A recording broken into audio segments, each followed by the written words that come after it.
നോക്കിയ media സ്ട്രീമറും MI box 4Kയും തമ്മിലുള്ള ഒരു കമ്പാരിസനാണ് നമ്മൾ ഈ വീഡിയോയിലൂടെ ചെയ്തിട്ടുള്ളത്. ഇപ്പോൾ തമ്മിലുള്ള പ്രധാനപ്പെട്ട വ്യത്യാസങ്ങൾ എന്തൊക്കെയാണെന്ന് നോക്കാം. ഇപ്പോൾ രണ്ട് കമ്പനികളും നല്ല ബ്രാൻഡഡ് ആയിട്ടുള്ള കമ്പനികളാണ്. അതുമാത്രമല്ല രണ്ട് ഡിവൈസുകളിലും നല്ല ഡിസൈനാണ്, നല്ല ഒരു ഫിനിഷുള്ള ഡിവൈസ് തന്നെയാണ്. നമുക്കടുത്തൊരു വെയിറ്റിനെ പറ്റി നോക്കാം. നോക്കിയ മീഡിയ സ്ട്രീമർ 39 ഗ്രാം മാത്രമാണ് വെയിറ്റ്. MI ബോക്സ് 4K ഏതാണ്ട് 148 ഗ്രാം വെയിറ്റ് വരുന്നുണ്ട്. അതുകൊണ്ട് തന്നെ നോക്കിയ മീഡിയ സ്ട്രീമർ വളരെ ലൈറ്റ് വെയിറ്റ് ആയിട്ടുള്ള ഡിവൈസാണ്. ഈ രണ്ട് ഡിവൈസുകളും പ്രവർത്തിക്കുന്നത് ആൻഡ്രോയിഡ് 9.0 ഓപ്പറേറ്റിംഗ് സിസ്റ്റത്തിലാണ്. 1.2 GHz ക്വാഡ് കോർ പ്രോസസ്സറാണ് നോക്കിയയിൽ ഉപയോഗിച്ചിട്ടുള്ളത്. MI ബോക്സിലാണെങ്കിൽ 2 GHz ക്വാഡ് കോർ പ്രോസസ്സറാണ് ഉപയോഗിക്കുന്നത്. പ്രൊസസ്സറിൻ്റെ കാര്യത്തിൽ MI കുറച്ച് മുന്നിലാണ്, MI ബോക്സാണ് കുറച്ചുകൂടി ബെറ്റർ. അടുത്തായിട്ട് നമുക്ക് റാമിൻ്റെ കാര്യം നോക്കാം. നോക്കിയ മീഡിയ സ്ട്രീമറിൽ 1 GB റാമാണ് വരുന്നത്. MI ബോക്സ് 4Kയിൽ 2 GB റാം യൂസ് ചെയ്തിട്ടുണ്ട്. അതുകൊണ്ട് തന്നെ പ്രൊസസ്സറിൻ്റെ കാര്യത്തിൽ മാത്രമല്ല റാമിൻ്റെ കാര്യത്തിലും MI ബോക്സ് തന്നെയാണ് മുന്നിൽ നിൽക്കുന്നത്. അടുത്തായിട്ട് നമുക്ക് റോമിൻ്റെ കാര്യം നോക്കാം. രണ്ട് ഡിവൈസിലും 8 GB റോമാണ് വരുന്നത്. ഈ രണ്ട് ഡിവൈസിലും നമുക്ക് 8 GB ഉപയോഗിക്കാൻ സാധിക്കത്തില്ല. രണ്ടിലും കുറച്ച് പ്രീ ഇൻസ്റ്റാൾഡ് ആയിട്ടുള്ള ആപ്സ് ഉണ്ട്. അതുമാത്രമല്ല സോഫ്റ്റ്വെയറിന് വേണ്ടി കൂടി മെമ്മറി എടുത്തിട്ടുണ്ട്. റോമിൻ്റെ കാര്യത്തിൽ രണ്ട് ഡിവൈസുകളും ഒരുപോലെ തന്നെയാണ്. രണ്ട് ഡിവൈസുകളിലും ഗൂഗിൾ അസിസ്റ്റൻറ്റ് വരുന്നുണ്ട്. ഇത് ഉപയോഗിച്ചുകൊണ്ട് നമുക്ക് വളരെ നല്ല രീതിയിൽ തന്നെ ഡിവൈസിനെ കൺട്രോൾ ചെയ്യാൻ സാധിക്കുന്നുണ്ട്. രണ്ട് ഡിവൈസുകളിലും ക്രോംകാസ്റ്റ് വരുന്നുണ്ട്. ക്രോംകാസ്റ്റ് ഉപയോഗിച്ചുകൊണ്ട് നമുക്ക് മൊബൈൽ ഫോണിൻ്റെ സ്ക്രീൻ രണ്ടിലേക്കും മിറർ ചെയ്യാൻ സാധിക്കും. രണ്ട് ഡിവൈസുകളും ഡ്യുവൽ ബാൻഡ് വൈഫൈ ആണ് ഉപയോഗിക്കുന്നത്. അതുകൊണ്ട് നല്ല ഫാസ്റ്റ് ആയിട്ടുള്ള കണക്ടിവിറ്റി നമുക്ക് ലഭിക്കും. രണ്ട് ഡിവൈസുകളിലും ബ്ലൂടൂത്ത് 4.2 ആണ് വന്നിട്ടുള്ളത്. സൗണ്ടിൻ്റെ കാര്യമാണെങ്കിൽ നോക്കിയ മീഡിയ സ്ട്രീമറിൽ ഡോൾബി ഓഡിയോ വരുന്നുണ്ട്. MI ബോക്സിൽ ഡോൾബി ഓഡിയോ വരുന്നപ്പോൾ തന്നെ DTH 2.0 ഡിജിറ്റൽ ഔട്ട് കൂടി വരുന്നുണ്ട്.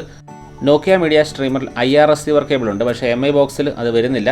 എങ്കിലും ഇത് പെർഫോമൻസിൻ്റെ യാതൊരു തരത്തിലും ബാധിക്കുന്നില്ല. വീഡിയോയുടെ കാര്യമാണെന്നുണ്ടെങ്കിൽ നോക്കിയ മീഡിയ സ്ട്രീമർ ഫുൾ HD ആണ് ലഭിക്കുന്നത്. MI box 4K video support ചെയ്യുന്നുണ്ട്. അതുകൊണ്ട് തന്നെ ഈ ഒരു കാര്യത്തിൽ MI ബോക്സ് ഒരുപാട് മുന്നിലാണ്. റിമോട്ടിൻ്റെ കാര്യമാണെന്നുണ്ടെങ്കിൽ നോക്കിയയുടെ റിമോട്ടിൽ നെറ്റ്ഫ്ലിക്സും സി5ക്കും വേണ്ടി ബട്ടൺസ് ഉണ്ട്. MI ബോക്സിലാണെങ്കിൽ നെറ്റ്ഫ്ലിക്സിനും ആമസോണിനുമാണ് ബട്ടൺസ് ഉള്ളത്. നോക്കിയ മീഡിയ സ്ട്രീമറിൻ്റെ റിമോട്ടിൽ സൗണ്ട് മ്യൂട്ട് ചെയ്യാനുള്ള ബട്ടൺ ഉണ്ട്. MI ബോക്സ് 4Kയിൽ അങ്ങനെ ഒരു ബട്ടൺ ഇല്ല. USB പോർട്ട് നോക്കിയ മീഡിയ സ്ട്രീമറിലില്ല, പക്ഷേ MI ബോക്സ് 4Kയിൽ ഒരു USB പോർട്ട് ഉണ്ട്. നമുക്ക് അതിലേക്ക് പെൻഡ്രൈവ് ഒക്കെ കുത്തുവാൻ വേണ്ടി സാധിക്കും. നോക്കിയ മീഡിയ സ്ട്രീമറിൽ നമുക്ക് ഓഡിയോ ഔട്ട് കൊടുക്കാനുള്ള ഓപ്ഷൻസ് ഇല്ല, പക്ഷേ MI ബോക്സ് 4Kയിൽ 3.5mm ഓഡിയോ ജാക്ക് സപ്പോർട്ട് ചെയ്യുന്നുണ്ട്. നോക്കിയ മീഡിയ സ്ട്രീമറിൽ ഡേറ്റാ സേവർ മോഡില്ല, പക്ഷേ MI ബോക്സ് 4Kയിൽ ഡേറ്റാ സേവർ മോഡ് വരുന്നുണ്ട്. നോക്കിയ മീഡിയ സ്ട്രീമറിൻ്റെ വില 3199 രൂപയാണ്. MI ബോക്സ് 4Kയുടെ വില 3499 രൂപയാണ്. കുറച്ച് പ്രൈസ് കൂടുതൽ MI ബോക്സിനാണ്. നോക്കിയയ്ക്ക് കുറച്ച് പ്രൈസ് കുറവാണ്. നമുക്ക് നോക്കിയ മീഡിയ സ്ട്രീമറിൻ്റെ അഡ്വാൻറ്റേജസ് എന്തൊക്കെയാണെന്ന് നോക്കാം. MI ബോക്സിനേക്കാളും കുറഞ്ഞ വിലയ്ക്ക് നമുക്ക് നോക്കിയ മീഡിയ സ്ട്രീമർ വാങ്ങാൻ വേണ്ടി സാധിക്കും. MI ബോക്സിന് ഏതാണ്ട് 3499 രൂപയും നോക്കിയയുടെ സ്ട്രീമറിന് 3199 രൂപയാണ് വില. നോക്കിയ വളരെ ലൈറ്റ് വെയിറ്റ് ആണ്. 39 ഗ്രാം മാത്രമാണ് വെയിറ്റ് വരുന്നത്, പക്ഷേ MI ബോക്സ് 148 ഗ്രാം വെയിറ്റ് വരുന്നുണ്ട്. നോക്കിയ മീഡിയ സ്ട്രീമറിൽ ഓഡിയോ മ്യൂട്ടിനായിട്ടൊരു ബട്ടൺ റിമോട്ടിലുണ്ട്, പക്ഷേ MI ബോക്സിൽ അത്തരത്തിലൊരു ബട്ടൺ ഇല്ല. MI ബോക്സിൻ്റെ ഏറ്റവും പ്രധാനപ്പെട്ട അഡ്വാൻറ്റേജ് എന്ന് പറയുന്നത് ഇതിന് 2 GB റാം ഉണ്ട്. നോക്കിയ മീഡിയ സ്ട്രീമറിന് 1 GB റാമാണ് ലഭിക്കുന്നത്. പ്രൊസസ്സറിൻ്റെ കാര്യമാണെന്നുണ്ടെങ്കിൽ MI ബോക്സ് 4Kക്ക് 2 GHz പ്രൊസസ്സറാണ്, എന്നാൽ നോക്കിയ മീഡിയ സ്ട്രീമറിന് 1.2 GHz പ്രൊസസ്സറാണ്. അതുകൊണ്ട് തന്നെ ഈ ഒരു ഹാർഡ്വെയറിൻ്റെ കാര്യത്തിലും MI ബോക്സ് ഒരുപാട് മുന്നിലാണ്. MI ബോക്സിൽ ഡേറ്റാ സേവർ മോഡ് വരുന്നുണ്ട്, പക്ഷേ നോക്കിയ മീഡിയ സ്ട്രീമറിൽ ഡേറ്റാ സേവർ മോഡ് വരുന്നില്ല. MI ബോക്സ് 4K വീഡിയോ വരെ സപ്പോർട്ട് ചെയ്യുന്നുണ്ട്. Nokia media streamer full HD video വരെയാണ് സപ്പോർട്ട് ചെയ്യുന്നത്.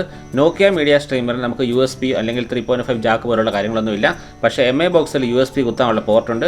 അതുമാത്രമല്ല 3.5mm ഓഡിയോ നമുക്ക് ഔട്ട് എടുക്കാനുള്ള പോർട്ടുമുണ്ട്. അങ്ങനെ ഒരുപാട് ഫീച്ചേഴ്സ് MI ബോക്സിന് കൂടുതലാണ്.